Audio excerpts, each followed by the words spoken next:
Hi guys, मैं उज्जवल कुमार सेन और आप देख रहे हैं उज्जवल कुमार सेन यूट्यूब चैनल। तो गाइस, जो हमारा सेकंड चैप्टर चल रहा है फिजिक्स का, हम अब तक मोशन पूरा पढ़ चुके हैं। अगर नहीं पढ़े हैं तो आप देख सकते हैं। और मैं इस चैप्टर का फर्स्ट पार्ट, जो इसका फर्स्ट वाला पार्ट है, वो बता चुका हूँ। उसमें हम इनर्शिया तक पढ़ चुके हैं कि इनर्शिया होता क्या है, मास के साथ उसका क्या रिलेशन है, इनर्शिया के क्या क्या टाइप्स है, मतलब कितने तरीके से हम इनर्शिया को देखते हैं। फर्स्ट लॉ हम पढ़ चुके हैं। अब आज हम सेकेंड लॉ से पढ़ेंगे लास्ट तक, मतलब आज इस चैप्टर को हम फिनिश करेंगे, राइट।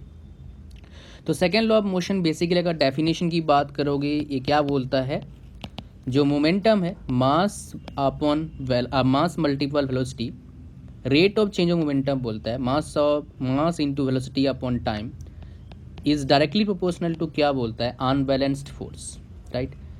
तो जो हमारे पास ये डेफिनेशन है, तो इसको हम अगर ढंग से देखेंगे तो क्या होता है, F is equal to K M A, because V upon T क्या होता है, ए होता है। V क्या है, वेलोसिटी है, टी क्या है, टाइम है, ए क्या है, एक्सेलरेशन है।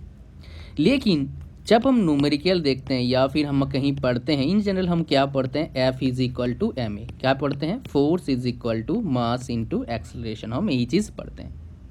क्यों, इसके पीछे लॉजिक है। हम यहाँ पर कंसिडर करते हैं कि k इज इक्वल टू 1 है। कैसे, हम बोलते हैं मास इज इक्वल टू 1 है तो एक्सेलरेशन इज इक्वल टू 1 है, तो फोर्स क्या हो जाएगा, यूनिट होगा, यानी कि 1 न्यूटन होगा। हम क्या देखते हैं, F is equal to M A. Guys, यहाँ पर और एक चीज़ बताऊँगा, यूनिट के बारे में आपको अच्छे से पढ़ना है। तो फर्स्ट कमेंट में यूनिट का सारा जितना लगभग आ सकता है किसी भी एग्ज़ाम में, चाहे आप आरआरबी के दें, चाहे आप किसी स्टेट बोर्ड के एग्ज़ाम दें, चाहे आप गेट की प्रिपरेशन कर रहे हैं, चाहे आप ईएससी के प्रिपरेशन कर रहे हैं, किसी भी एग्ज़ाम की प्रिपरेशन कर रहे हैं, वहाँ पर जो यूनिट का वीडियो बनाया हुआ है लाजवाब है। उसमें सब कुछ है, बेसिक से लेके एडवांस तक है, आप उसको देख लें। फर्स्ट कमेंट में वीडियो है, राइट। तो हम फोर्स की बात कर रहे हैं, बिकॉज फोर्स की बात कर रहे हैं तो हमें फोर्स का यूनिट अच्छे से पता होना चाहिए, समझ गए। तो फोर्स इज इक्वल टू क्या होता है, मास इंटू एक्सेलरेशन।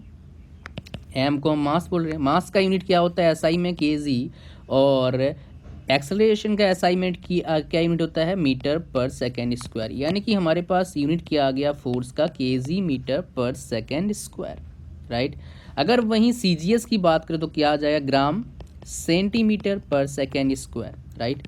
और इस केजी मीटर पर सेकेंड स्क्वायर क्या बोलते हैं, हम न्यूटन बोलते हैं। क्या बोलते हैं, न्यूटन बोलते हैं। और हमें एक बात पता है, और वो क्या है, dyne. 1 dyne is equal to क्या होता है, 10⁻⁻5 न्यूटन, राइट। समझ गए आप।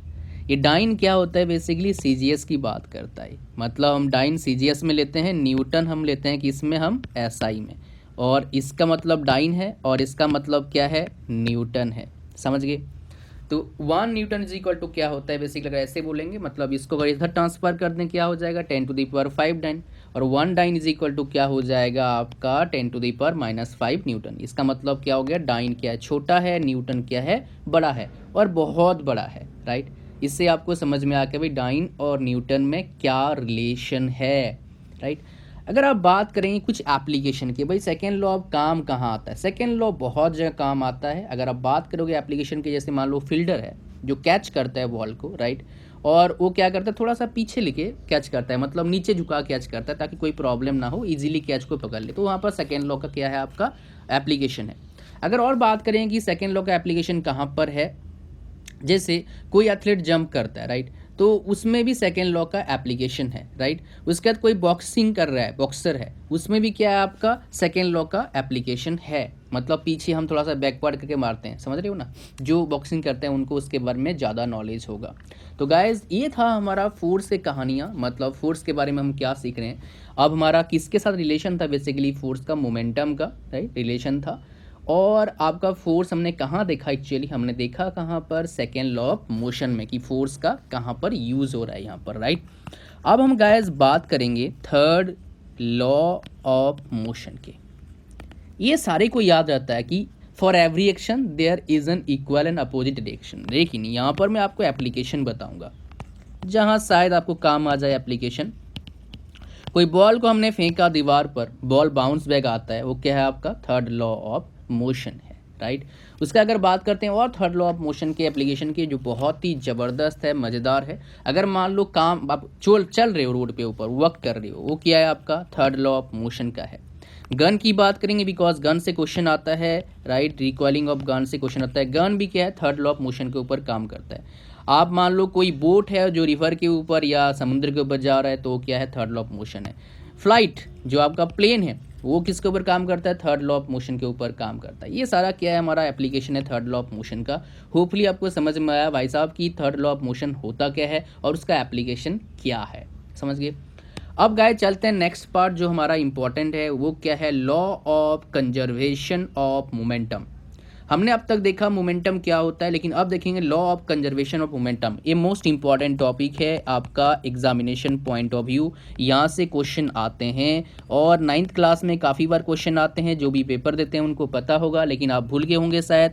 तो आप इस टॉपिक को बिल्कुल ना छोड़ें। और आपको बता चुका हूँ जितने भी मैं आपको टॉपिक पढ़ा रहा हूँ इनके ऊपर आप क्या करें, क्वेश्चन ज़्यादा से ज़्यादा सॉल्व करें। बिकॉज टॉपिक तो हज़ारों बच्चे पढ़ रहे हैं, लाखों बच्चे पढ़ेंगे, लेकिन जो क्वेश्चन सॉल्व करने वाले बच्चे होंगे बहुत कम होंगे। इसी से ऊपर सक्सेस क्या करेगा, मतलब आप कितने ज़्यादा आपके पास प्रोबेबिलिटी होगा एग्ज़ाम को क्रैक करने के लिए, इसी के ऊपर क्या करेगा, डिपेंड करेगा, राइट। तो मोमेंटम क्या बोलता है, law of conservation momentum. Momentum क्या होता है, मास इनटू वेलोसिटी। अब लॉ ऑफ कंजर्वेशन मोमेंटम का मतलब क्या हम समझेंगे एग्जांपल के साथ, हमें डेफिनेशन पे ज़्यादा ध्यान नहीं देंगे, राइट। तो बेसिकली अगर डेफिनेशन की बात करेंगे, थोड़ा सा बताऊंगा आपको, डेफिनेशन बता देता हूँ। क्या बोलता है, टोटल मोमेंटम किसी भी सिस्टम का फिक्स रहता है, चेंज नहीं होता है। अगर आप सिस्टम ले रहे हो आइसोलेटेड, राइट, तभी होगा। आइसोलेटेड मतलब क्या हो गया, जो हमने सिस्टम लिया जहाँ पर हम काम कर रहे हैं, मतलब इस रूम के अंदर काम कर रहे हैं, इससे बाहर कुछ नहीं जाएगा, ना मास जाएगा ना एनर्जी जाएगा, ना आएगा ना जाएगा ना आएगा, मतलब ना कुछ नेगेटिव हो रहा है ना कुछ नेगेटिव हो रहा है ना कुछ पॉजिटिव हो रहा है, उसको क्या बोलेंगे हम, आइसोलेटेड सिस्टम। अगर आप थर्मोडायनेमिक्स पढ़े होंगे तो आपको नॉलेज होगी कि आइसोलेटेड सिस्टम होता क्या है एग्जैक्टली, राइट। तो इसको हम समझते हैं प्रैक्टिकली।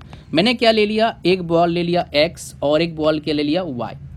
दोनों कैसे हो रहे हैं, इस तरह के डायरेक्शन में ट्रेवल कर रहे हैं। और मान लो ये u था इसका ux और ये क्या है uy। इनिशियल वेलोसिटी की मैं बात करूंगा, राइट। अब आफ्टर सम टाइम क्या हो गया, दोनों क्या कर रहे हैं, एक दूसरे से टकरा कर रहे हैं। टकरा रहे हैं मतलब क्या है, कॉलिजन हो रहा है। क्या हो रहा है गाइस, कॉलिजन हो रहा है। इस साइड फोर्स क्या लगेगा हमारा, एक्स वाई लगेगा। अगर एक्स है वाई है, इस साइड क्या लगेगा, फोर्स आपका वाई एक्स लगेगा। अब आफ्टर सम टाइम नेक्स्ट क्या होगा, बिछड़ जाएंगे दोनों भाई, टकने का चिपक तो नहीं जाएंगे ना। तो बिछने के बाद क्या हो गया, हमारे पास वी एक्स आ गया, ये हमारे पास क्या आ गया, एक्स आ गया, और ये हमारे पास क्या आ गया, वी वाई आ गया। ये एक्स है और ये क्या हमारे पास है, वाई है, राइट।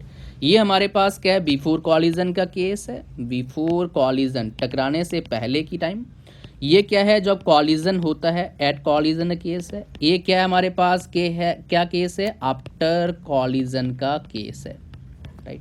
तो ये पहला केस है, ये कॉलिजन इंस्टेंटली क्या कॉलिजन में क्या हो रहा है, और क्या है आफ्टर कॉलिजन केस है, समझ गए।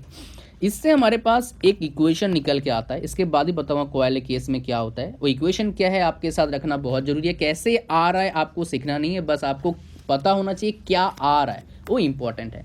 तो हमारे पास क्या आ जाएगा equation, M X U X plus M Y U Y is equal to M X V X plus M Y V Y.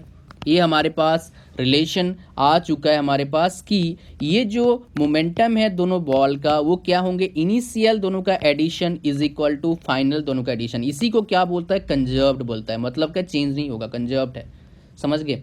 ये हमारे पास इंपॉर्टेंट चीज़ था और आपको इसके बारे में पता होना चाहिए था, और इसको याद कर लो। और नेक्स्ट जो केस बताऊंगा किसका, गन का केस आएगा, वो बहुत इंपॉर्टेंट है। वहाँ से क्वेश्चन बहुत अच्छा था, आ सकता है, आपको कंफ्यूज कर देगा अगर आप नहीं देखोगे आगे जो बताऊंगा मैं, राइट। और इसको देखने के बाद क्वेश्चन आपका डेफिनेटली सॉल्व हो जाएगा, जो मैं आपको बताने वाला हूँ बहुत ही इंपॉर्टेंट है। तो चलिए सुनते रहिए। तो बेसिकली इसमें क्या हो रहा है, जो मैं गन की केस बात कर रहा हूँ, गन में देगा कि इतना वेलोसिटी है, इतना एक गन है, इतने वेलोसिटी के साथ जो है हमारा जो गन का जो आपका बुलेट है वो बाहर निकल रहा है। तो आपका गन का रिकॉइल वेलोसिटी कितना होगा इसके बारे में बात करेगा। मतलब हमेशा क्या करेगा, कंफ्यूज करने की कोशिश करेगा, राइट। तो देखो गाइस, अगर गन केस लेते हैं, ये क्या हमारे पास है, इनिशियल है और एक क्या है, फाइनल है। अब थोड़ा सोचो, अगर गोली किसने मारी नहीं तो गन को पकड़ेगा तो इनिशियल टोटल मोमेंटम क्या होगा, जीरो होगा, बिकॉज कुछ तो वेलोसिटी नहीं है। और वेलोसिटी नहीं है तो क्या हो जाएगा, मास के साथ मल्टीपल करेंगे तो जीरो के साथ कुछ भी मल्टीपल करो तो क्या हो जाएगा, जीरो हो जाएगा। यानी कि जो इनिशियल वाला जो हमारे पास केस है वो जीरो हो जाएगा। जीरो इज इक्वल टू क्या आ जाएगा, M X V X M Y V Y, ये हमारे पास क्या आ जाएगा, केस आ जाएगा कि zero is equal to M X V X plus M Y V Y. तो गाइज इससे हम क्या कर सकते हैं, क्वेश्चन को निकाल सकते हैं, राइट।